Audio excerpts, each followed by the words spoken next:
Thank you. The final item of business this evening is a members' business debate on motion 17011 in the name of Douglas Lumsden on addressing waiting times in NHS Grampian. This debate will be concluded without any questions being put, and I would invite those members who wish to speak in the debate to please press the request to speak button as I call on Douglas Lumsden to open the debate. Up to 7 minutes, please. Thank you, Presiding Officer, and in the interest of transparency, I would like to declare that I was a board member of NHS Grampian between 2017 and 2021. And can I firstly thank members from other parties who have signed my motion allowing this debate today, and can I also say from the outset that bringing this debate today is in no way a criticism of staff in our NHS who are working tirelessly to care for our constituents. But I have felt from the level of correspondence I am receiving from constituents that I had to try and do something to highlight the issues faced at present. And you will be surprised, Presiding Officer, that I don't even want tonight's debate to be a political knockabout with the Scottish Government. I have genuine concerns and would like to hear what the Government can and can't do to improve the situation that patients in the North East currently face. Because so far this year, data shows that NHS Grampian is failing to keep pace with other boards across Scotland. The majority of patients within the board's area of responsibility are waiting longer than the 12-week target, with thousands facing waits of over a year and some even 2 years. A&E performance is among the worst in Scotland. And I've seen the consequences of this firsthand, not just from the many constituents who I have met and have explained that they have been let down, but from within my own family, who have faced both long agonising waits in the back of an ambulance, outside an A&E department, bursting at the seams, and now face more long waits with no news or updates, no end in sight for much-needed surgery. Now, we see the board explain that due to what they are calling their extreme challenging financial position, that they must reduce spending. This is despite £92 million in Scottish Government bailouts and despite the SNP claiming to have increased funding for NHS boards. To my constituents, this will give them no confidence in the healthcare system, no confidence that they will get the treatment they need when they need it, and no confidence in the leadership of NHS Grampian. Presiding Officer, how on earth are they going to get waiting times down when they are forced to make cuts to critical services? Surely this will mean more waiting, more delays and more uncertainty. And when compared to other Scottish health boards, NHS Grampian stands out for all the wrong reasons. It has the worst 12-week treatment performance, the greatest number of extremely long waits for treatment, and is near worst in unscheduled care. And, Presiding Officer, I am concerned that it's our elderly constituents who are being disproportionately affected by the waiting times and who are suffering the most and having the quality of lives impacted. Audiology, over 2-year wait for a hearing aid. Cataract, 60 weeks for first appointment and who knows for how long for the operation. Orthopaedics, Scotland versus Arthritis, have analysed the waiting times in NHS Grampian. Their waiting list for trauma and orthopaedics has increased by 25% in the last 2 years, and orthopaedics is currently 38% of NHS Grampian's total waiting list. The financial situation, bed capacity, limited staffing and growing demand are all contributing to NHS Grampian's floundering position. The new Baird Family Hospital, already 5 years late, with no opening date set. The board's reliance on government bailouts underscore the seriousness of the situation. This simply cannot continue. The time has come for a robust and meaningful response. The Scottish Government must take steps to put patients and staff first and place NHS Grampian in special measures. Putting NHS Grampian into further enhanced measures is the first step but not the last. We need a clear recovery plan, leadership changes where necessary, independent oversight and emergency investment in services under the most pressure. The Scottish Government must make this a priority, not just for the sake of the North East, but as a signal to every patient in Scotland that they matter. I'll give way to Beatrice Wishart. I thank Douglas Lumsden for giving way. When he talks about patients in the North East, but would he also recognise that NHS Grampian serves the island constituencies as well? And I can give, in terms of a waiting list, I had a constituent who was waiting for a hip replacement, and he was told the waiting list for elective surgeries at Woodend in Aberdeen was over 3,000, and that it would be impossible to predict when he would be seen. Douglas Lumsden. I completely agree with Beatrice Wishart, and I think that's the problem that most people face. They're on a waiting list, but they have no visibility of how long that's going to take. So a lot of people, if they can afford it, will go private. There needs to be a change. And during recess, I spoke with residents in Turriff, and repeatedly constituents raised the continuing lack of services in the local hospital. These were reduced during the pandemic and have never returned to full strength. This is not the first time I have raised the situation in Turriff in this chamber. In January, I highlighted how so many rural communities across the North East were being let down by the huge reduction in local services, forcing them to travel to hospitals like Aberdeen Royal Infirmary, who simply cannot cope. A hospital severely under pressure, so much so that staff were forced to declare a major incident and turn patients away, a winter plan that had unravelled in November.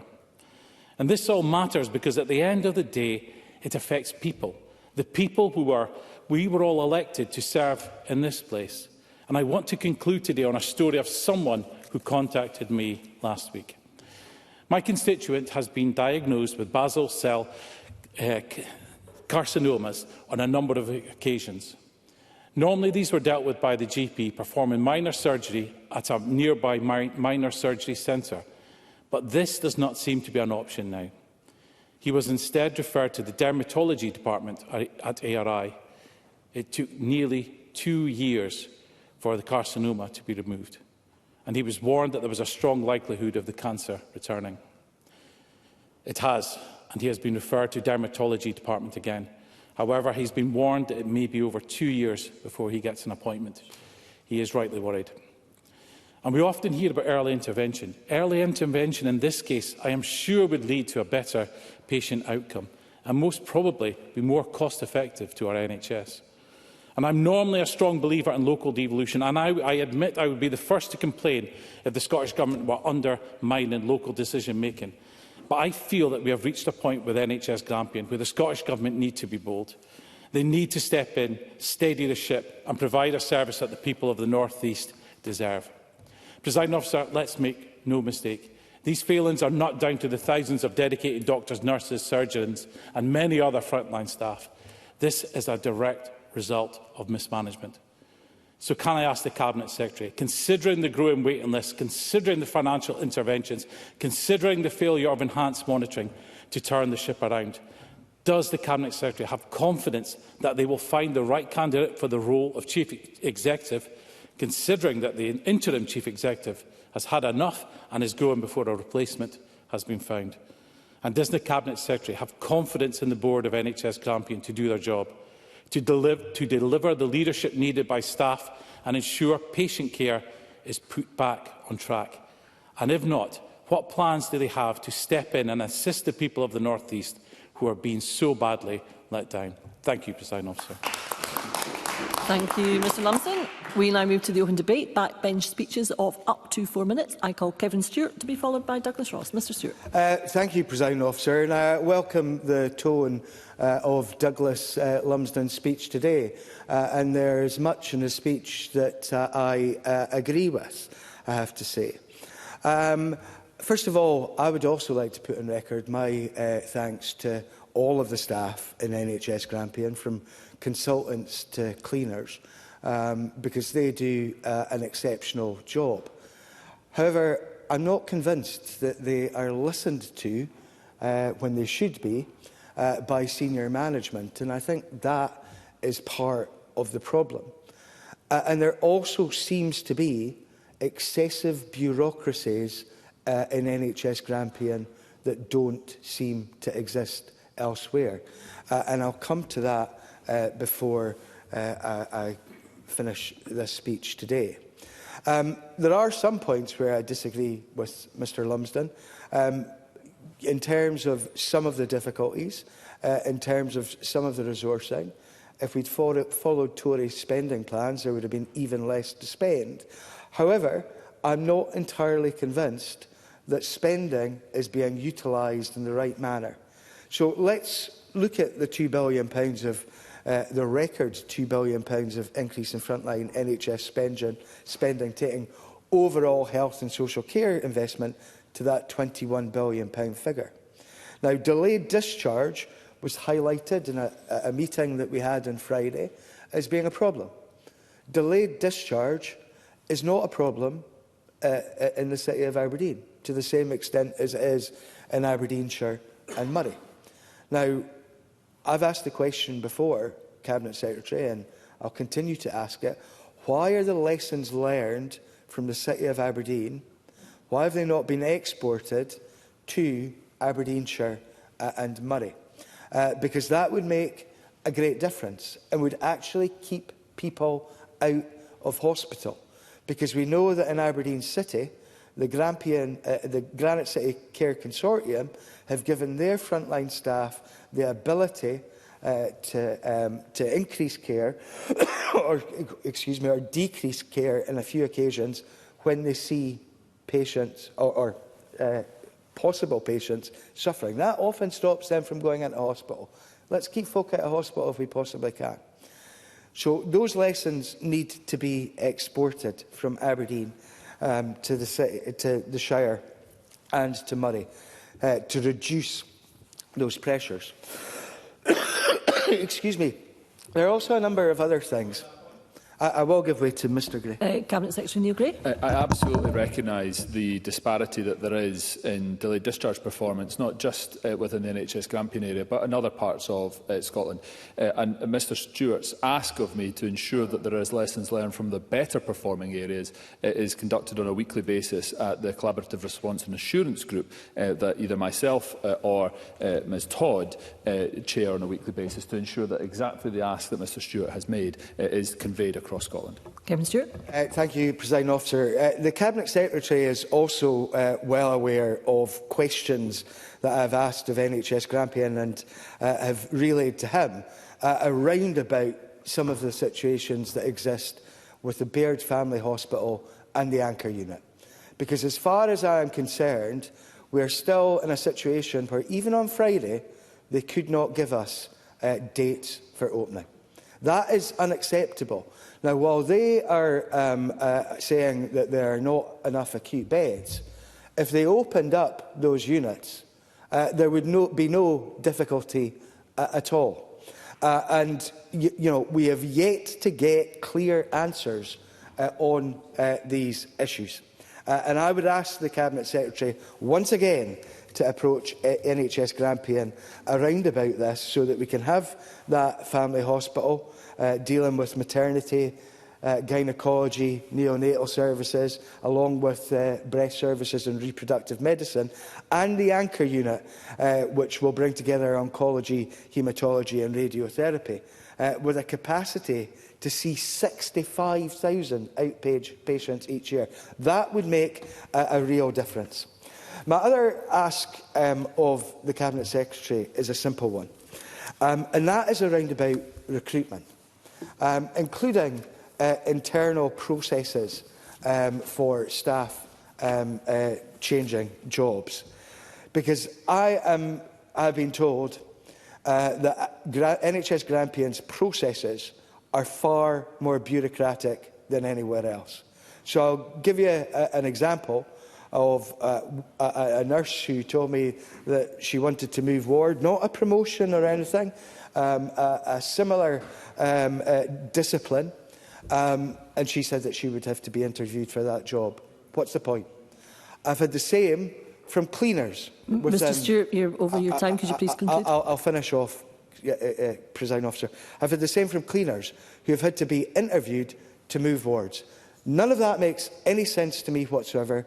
That is bureaucracy that, in my opinion, shouldn't be there, and I think that that's a matter that needs to be investigated as well. There are other issues around about bed counts, but Mr. Stewart, thank you. To the Cabinet on that point. Time is out. Thank you, Mr. Stewart. I now call Douglas Ross to be followed by Michael Mara. Mr. Ross. Thank you very much, Presiding Officer, and could I congratulate Douglas Lumsden for submitting the motion for debate today and for the way he's led today's debate. And can I also say that Kevin Stewart and I knew each other before either of us were elected to this chamber. We fought like cat and dog on Grampian Joint Police Board. But I think, perhaps uniquely in that time we've known each other today, I agreed with almost everything that he has said, because I have seen from my own caseload that there is too much bureaucracy within NHS Grampian, and there are, and I echo this, outstanding staff at every level of the organisation on the front line dealing with patients, but they are not being listened to by the decision makers and senior managers, and I hope the Cabinet Secretary can take that on board. He's not just hearing this from opposition members, he's hearing it from his government colleagues as well, and I hope this is a wake-up call to NHS Grampian and those at the higher echelons of the board, because we are seeing it day in, day out with what our constituents are having to put up with, and so far these managers and senior managers are getting away with it, and they are allowing the care for our constituents to be subpar, is the most polite way I could put it. Now, I want to, in the short time, discuss a couple of issues. And one is a case that I've written to the Cabinet Secretary about, and I received a response from him, and I wrote to NHS Grampian about, and I received a response on behalf of the Interim Chief Executive. But in my view, it's such a shocking case that it highlights what, sadly, too many patients in Murray, as part of NHS Grampian, are facing. And this is a lady, Linda Fraser, from Forres, who's agreed to allow me to mention her case in the chamber today. And she came into my office in Forres and she outlined what she had gone through. So on the 3rd of October last year, Linda had a neck dissection to remove a lump. And she was in ARI for 6 days, and at the end of that, she was told that tests proved that she had an aggressive form of melanoma. On the 5th of November, she saw her surgeon, who went through the next steps for Linda, and that included oncology and physio. And because it was an aggressive melanoma, she expected, and I think her surgeon did as well, that she would immediately or very quickly get further information about her next steps. But nothing came, and she became worried and frustrated, and she kept on contacting NHS Grampian to find out more. Now, remember, the operation was on the 3rd of October. She met her surgeon on the 5th of November. She waited and waited and waited. She contacted the Health Board repeatedly. It was all done by the patient rather than the Health Board coming to her. And eventually, her condition got so bad that her neck and her cheek started to swell again and she was struggling to swallow. So she went to see her local GP, who was so worried about it that he got her booked in for an appointment at ARI on the 23rd of December. Now, to get to ARI from Forres, she has to get a bus from Murray to Aberdeen. She doesn't drive. So with this swollen neck and cheek and difficulty swallowing, with the concerns of her GP, she got on the bus, she went through to ARI, and she was waiting for a CT scan all day on the 24th of December. And she was told at 4 o'clock in the afternoon that it wasn't going to be possible for her CT scan to be done that day. So could she come back after Christmas on the 27th of December? So she was sent home again on the bus, and then she had to come back through again on the bus on the 27th of December. There seemed to be little care or compassion for this woman who was clearly suffering and just wanted to get a resolution for her issue. This has been going on for some time now, and when I wrote to the Cabinet Secretary and the Health Board, it still hadn't been resolved. Linda has an appointment for an MRI on Saturday morning.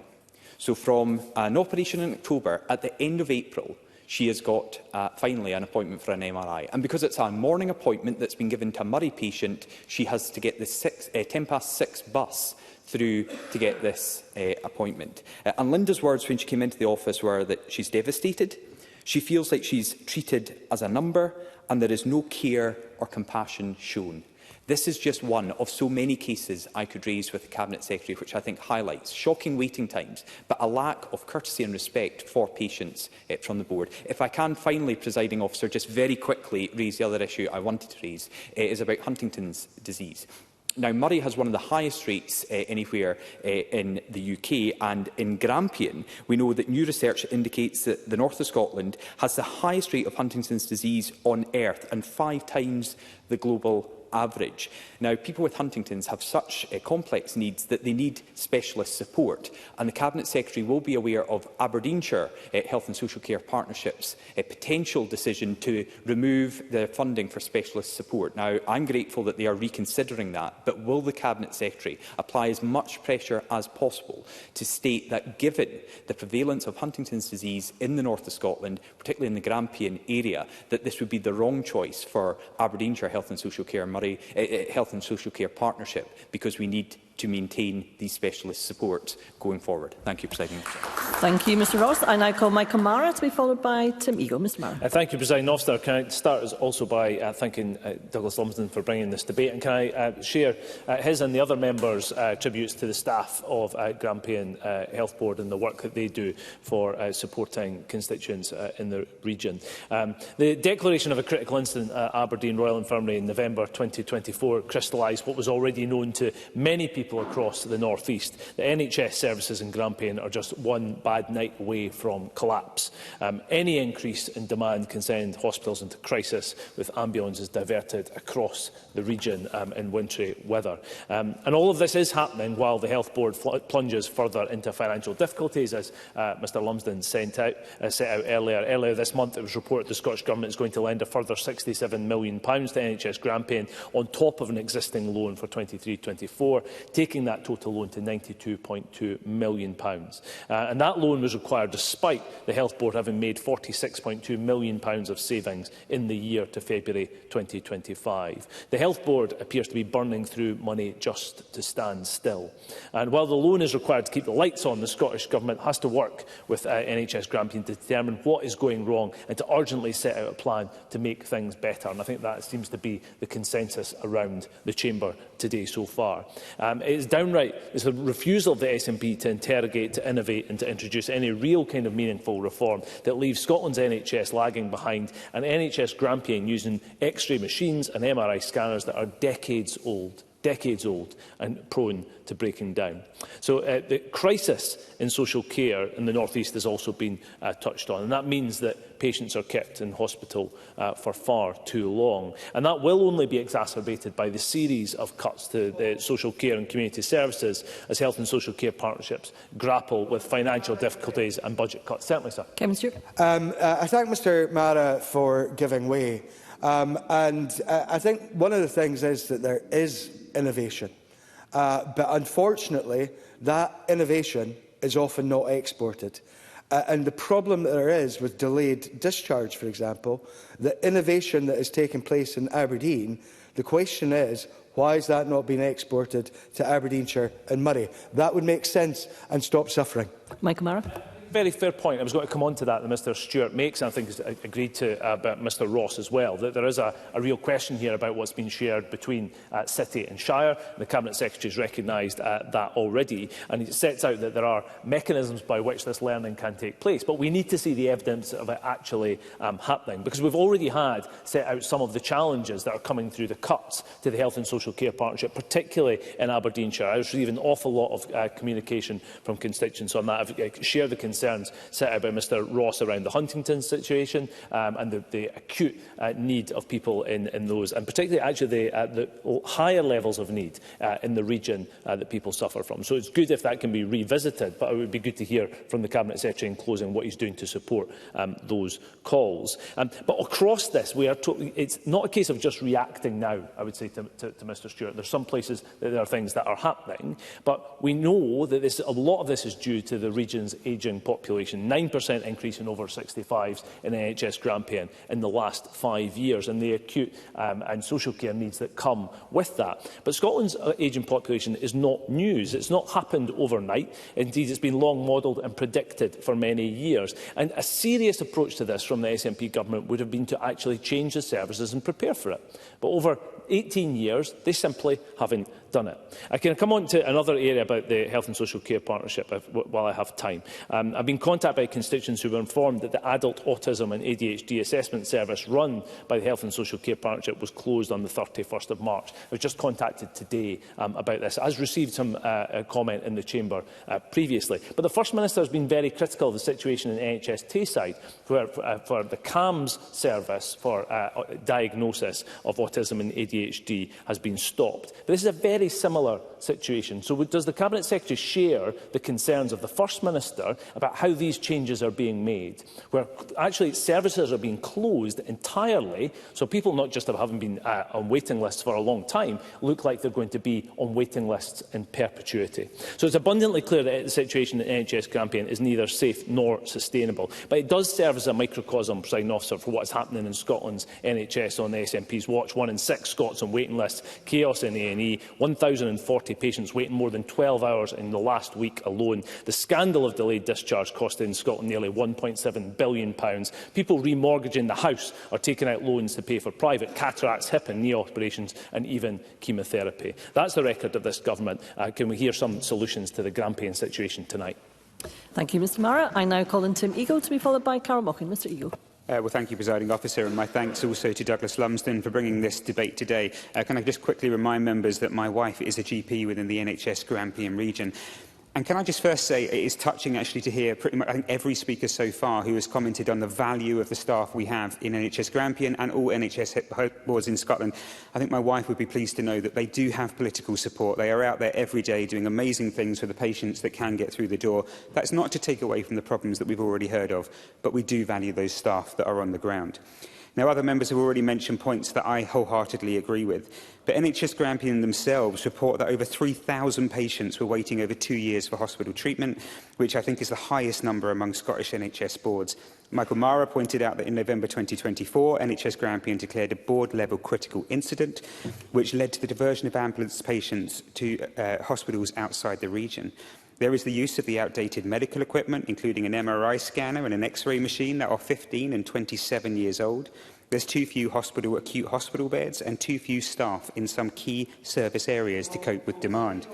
Absolutely. Kevin Stewart. I thank Mr Eagle for giving way, and I am not intervening here for an argument. I think we need to look at the counting of acute beds. Because acute beds in acute hospitals are what's counted by Public Health Scotland, is my understanding. But Grampian has a number of acute beds in hospitals that are not acute hospitals. And I've got a very simple question. Why are they not counted? And what are they being used for? How are they being utilised for the benefit of patients? Tim Eagle. Well, I mean, that's a good question, and I guess I think it would be great to have an answer to that. All I know is that NHS Grampian themselves have pointed out that they have the lowest number of acute hospital beds in Scotland, and I take your point, what does that mean? But what they are saying is that they are the second lowest funded board per head of population, and that, to put that into numbers, NHS Grampian has 1.4 beds per 1,000 people, while for comparison, Greater Glasgow and Clyde has 3.6 and Tayside 2.8. So if we are talking about delayed discharge within our hospitals, we do have a problem that we've simply not got enough beds to get patients in, and that causes all the problems with constituents that we are hearing today. Now, I cannot miss the opportunity to not mention Dr Gray's Hospital, which is in my region. It's a vital hospital for local people, but where all too often I now hear locals speaking about deep worries about staffing levels, reduced service levels and long waits. That's not acceptable in my mind. We must all work together to alleviate the woes of rural depopulation and at least provide an appropriate delivery within our rural hospitals. They truly are vitally important. But, Presiding Officer, what I really wanted to do today is highlight the human impact, as Douglas Ross has done, as Douglas Lumsden has done, as Michael Mara has done, of the waiting times. One of my constituents who contacted me in January has been in pain since July 2024 with gallstones, regularly in A&E in crippling, indescribable pain, and given different concoctions of IV painkillers, but not getting the surgery that they would so quickly fix the problem. For months, my constituents waited, growing more and more jaundiced, in pain, and having been on 4 types of antibiotics due to inflammation. After, and I quote, 6 months of hell with no end, a family member stepped in, and this isn't a rich family, to pay nearly £9,000 for private treatment. I don't think that should have happened, and it shouldn't have had to have happened. My constituent commends the hard work of their GP, but is utterly shocked by the waits in secondary care. Or let me share a different case, that of a case care worker, a job we so desperately need in our society, who has for over a year been waiting for a cataract operation, eyesight deteriorating so rapidly that my constituent is no longer able to drive. With a desire and passion to continue to serve those in her care, my constituent now walks 5 kilometres a day to the person she cares for and 5 kilometres back so that she can be with that person. So it's got so bad that a family member has had to reduce working hours to provide support and care for them. That family member sent me this quote: "This impact has been huge. She has lost independence, self-value, and has a detrimental effect on her mental health. It has put enormous pressure on myself having to care. She even finds cooking difficult as she cannot see the temperature on her oven or safely use the cooker. Waiting times really need highlighting more." How can it be right that in modern Scotland, either of these cases are crossing my desk? I know there are complexities, but my message really is simple. Whatever it is that is required needs to happen now. My constituents need action that truly deliver. Thank you. Thank you, Mr Eagle. And I now call Cara Mochan, who's joining us remotely, to be followed by Tess White. Ms Mochan. Thank you, Presiding Officer. Today's debate is of critical importance, and it is right that we use our time in this chamber to debate the topics that match the priorities of the Scottish people. Whilst the SNP government might want to hide from its responsibilities and its record when it comes to the NHS, we on the opposition benches have a responsibility to hold this government to account on behalf of patients and staff who for far too long have been let down. Can I therefore thank Douglas Lumsden for bringing this debate to the Chamber, and I share his concern for his constituents. As the motion states, over 3,000 patients in NHS Grampian have waited for over 2 years for treatment. This is unacceptable. The appalling record of this government is poor in my own South Scotland region. Waiting times for NHS treatment is perhaps the one I hear most about from my constituents, and I hear also from overstretched staff members in the areas I cover. Constituents say to me waiting times are too high, there is unclear information on what is happening, and the Scottish Government have no real plan to address this. Staff tell me that thousands of registered nursing staff are missing from the health and care services. The number of nurses leaving the register within the first 10 years is increasing, and the number of students applying to study for a nursing degree is falling. The SNP have no credible plan to rectify this, and staff within the NHS see this. I think that we are hearing in the chamber tonight is whether you live in rural or urban areas, or if you're young or old, or if you have a long-term condition or seek new advice, worries about NHS waiting times are a constant. Presiding Officer, so far I have raised the concerns of my constituents and of staff who have reached out to me. In the few minutes I have left, I want to raise the voices of women living in Scotland.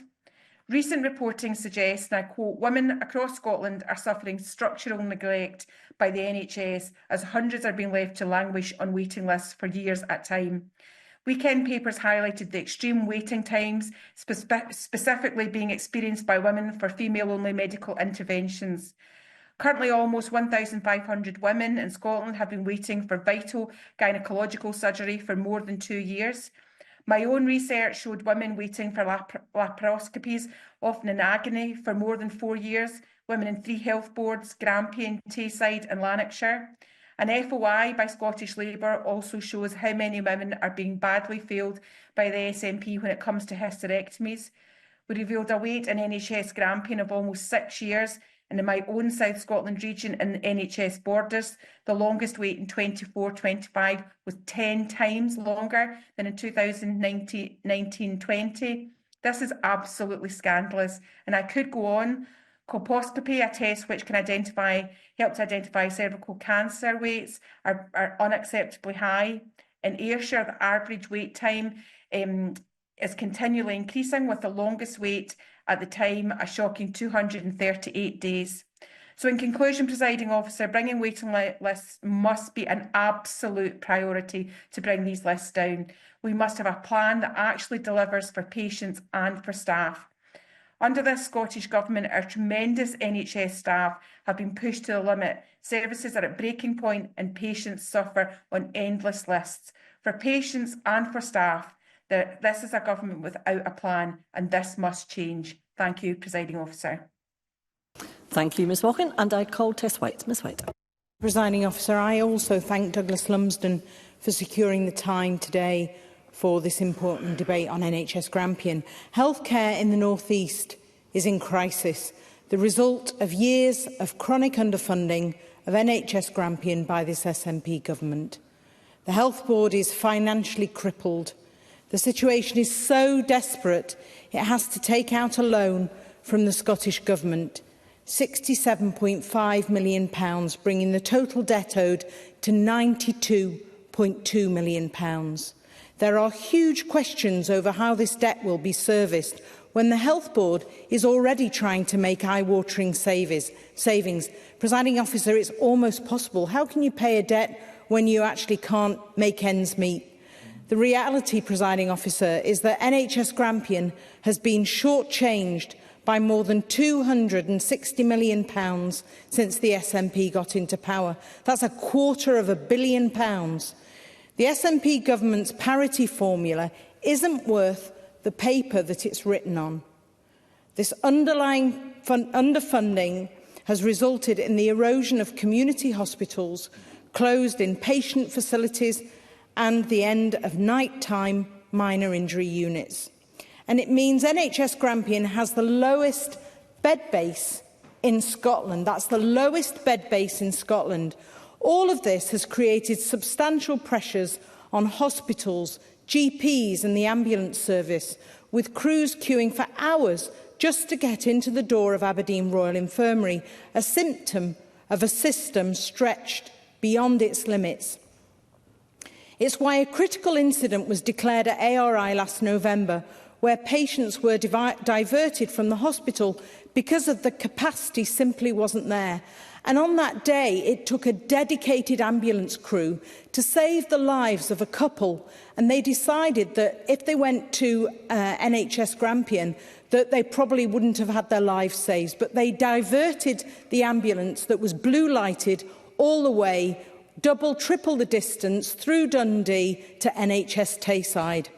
Upwards of 3,000 patients in NHS Grampian have been languishing on waiting lists for more than 2 years. Cancer waiting times in the Health Board are the worst in Scotland, with more than 40% of patients waiting longer than 2 months to receive their first treatment after being referred.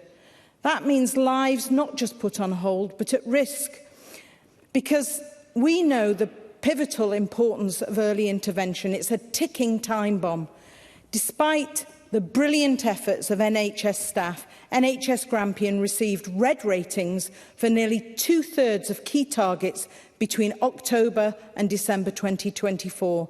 And as Kevin Stewart has rightly pointed out, and I rarely agree with Kevin Stewart, but as my colleagues have said today, he's spot on. The National Treatment Centre for Grampian is on ice. The Baird and the Anchor projects have been beset by problems, delays and design issues. The SNP government's response, a patchwork of short-term fixes and empty promises. It's no wonder that Audit Scotland has highlighted the lack of strategic vision, and NHS workers are themselves sounding the alarm. Presiding Officer, the SNP has failed the North East. It has failed our NHS. Neil Gray today must apologise for the harsh financial conditions his government have created for NHS Grampian. My constituents and our constituents, all today, the MSPs speaking on behalf of their constituents, deserve better than this. Thank you. Thank you, Ms White. And I now call on Cabinet Secretary Neil Gray to respond to the debate. Around 7 minutes, please. Thank you very much indeed, Presiding Officer. First of all, I'd like to thank Mr Lumsden for securing this debate, for bringing it to the Chamber in the way in which he introduced it. Like him, I also have family members residing in the Grampian area, and also like him, I thank the staff for the work that they do day in, day out, including serving my family members like his. I also want to recognise from the outset the significant pressures that NHS Grampian has been experiencing over recent months, specifically impacting on delays at the front door of its emergency departments and Scottish Ambulance Service turnaround times. This is largely due to capacity issues in the community as well as in the acute hospital. Kevin Stewart raised some of those issues incredibly well, and the availability of appropriate beds for patients that are ready to be discharged. I'm not going to stand before you today, Presiding Officer, and suggest that the delays in patient care that have been raised by the likes of Mr Ross, Mr Mara, Mr Eagle, and increased pressure is at all acceptable. It is absolutely not. But what I will tell you is that we are committed to supporting NHS Grampian to turn this position around. Earlier this month, Ms Minto and I met with Mr Lumsden, where we discussed audiology services, which we are aiming to move more services from secondary care into primary care. Mr Lumsden raised minor injury units. I explained these are specifically for non-urgent interventions. It can be provide services by appointment or otherwise for injuries that do not require accident emergency attendance, thereby reducing pressures on emergency services. But local communication with the public is key so that people know what services are available to them and where. And during the meeting there was also reference to leadership and the process for the appointment of a new Chief Executive. Mr Lumsden's raised it again today. When the new Chief Executive is in post, we will continue to work with them to ensure Grampian moves into a more sustainable position financially and in terms of a more resilient service. And as I communicated to Mr Lumsden, I can say to Mr Ross, Mr Stewart, as well as others, we also keep the escalation framework under review. In February, I visited Elmbank Medical Practice in Aberdeen and the Aberdeen Royal Infirmary, where I met with the of course. Dr Lumsden. I thank the Cabinet Secretary for taking an intervention. He mentioned the escalation procedure. Has that been something he's considered, actually moving NHS Grampian to a higher level of escalation? Because there does seem to be a lot of problems that are not unique with NHS Grampian, but seem to be worse at NHS Grampian. Cabinet Secretary. As I say, we keep that under review. There is a process of recruitment for a new Chief Executive underway, and we're obviously sensitive to ensuring that there is a support provided to Grampian, to their leadership, to ensure that they're able to navigate through the situation that they're currently in. But the escalation framework is something that we keep under review. Briefly, yes. Douglas Ross. I am grateful to the Cabinet Secretary for giving way. One of the challenges for the new Chief Executive will be on funding and finances. Can he just explain the £67 million loan, the bridging loan? How does an organisation who is having to ask for so much money from the Scottish Government possibly continue to deliver for patients while having to look to pay that money back again? Cabinet Secretary. We've been clear in the support that we provide to NHS Grampian that the way in which it delivers its services should not have an impact on frontline services in spite of the financial difficulties that they're in. And obviously the repayment of that can only come when they're in a more sustainable financial footing. We're not going to be requesting this at the detriment of frontline services, something that I hope will reassure Mr Ross and others. Some of the key improvement works that we are expecting to see happening includes optimising and enhancing pathways that streamline patients away from the emergency department to be seen more quickly and in more appropriate areas, such as the Rapid Ambulatory Assessment Centre, the expansion. I'm really sorry, I'm going to need to make progress. The expansion of the acute medical initial assessment, the increased respiratory and frailty capacity, enhancing call before convey, which provides clinical advice to ambulance service crews on to enable utilisation of other pathways to reduce the number of conveyances to hospital. And on this, 79.2% of ambulances currently do not convey to the ARI-ED, the best conversion rate in Scotland. So the central aim is to improve patient flow through the system, including from the ambulance service to NHS Grampian's acute sites, as well as back into the community as soon as patients are fit for discharge. I will give away briefly. I thank the Cabinet Secretary for giving way, and I welcome what he has said there. But in terms of the ambulance staff and other staff within the hospital, they often feel that they are not listened to when they suggest improvements. I wonder, Cabinet Secretary, if you could ensure through your officials that folk start listening to these frontline staff and their good ideas. Cabinet Secretary. I did hear Mr Stewart's point, and I was going to come to that around the points that he and others have made around staff feeling listened to or otherwise. And there are clear routes available to staff in order to ensure that their voices are being heard. But I will take that point away and make sure that it is raised with the board. In terms of further support that has been provided, the Centre for Sustainable Delivery are providing bespoke clinical support to NHS Grampian. I've identified some opportunities that will support improvements, including some of those that were raised by Carol Mochan for women's services. It includes a focus on reducing hospital occupancy to improve flow, therefore reduce turnaround times for the ambulance service. And there is also further potential to build on the current model of flow navigation, and will work with the board to develop this over the coming year.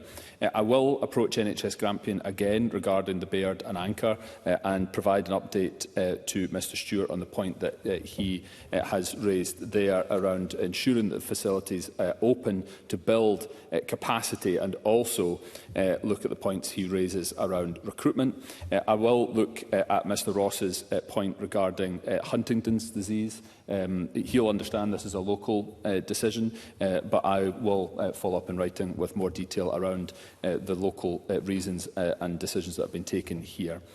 Let me be clear, addressing the pressures in Grampian is a priority for this government, a priority for the Chief Executive. But I also want to recognise today, as Mr Lumsden opened his speech, to say that the hard work and dedication of the staff in Grampian who go above and beyond to deliver the best quality of care to their patients. And while I know that there is more to do, we also must not overlook some of the progress that has been delivered by those self-same staff over the last year. By accessing extra funding from an additional £30 million national investment in planned care, Grampian were able to deliver over 23,000 additional appointments and procedures last year. We'll support Grampian to build on this work in 25-26 through further investment as part of the £200 million to reduce waiting lists and help support the reduction of delayed discharge. Douglas Lumsden and Michael Mara also raised the issue of ageing equipment in the motion and in the debate, including scanner and X-ray machines. And from the additional £200 million investment this year, we are providing an additional £3.3 million to NHS Grampian for 2 mobile MRI scanners and 1 mobile CT scanner, which will collectively deliver over 19,000 additional scans in the coming year. Finally, not only do my officials work closely with NHS Grampian on a regular basis, I also meet with the regional chief executives on a monthly basis. My next meeting with the North, including NHS Grampian and NHS Orkney and Shetland, for Beatrice Wishett's benefit, is this Thursday, where we will discuss precisely the issues that have been raised by colleagues today to ensure that we deliver for the people of Grampian and beyond. Thank you, Cabinet Secretary. That concludes the debate, and I close this meeting.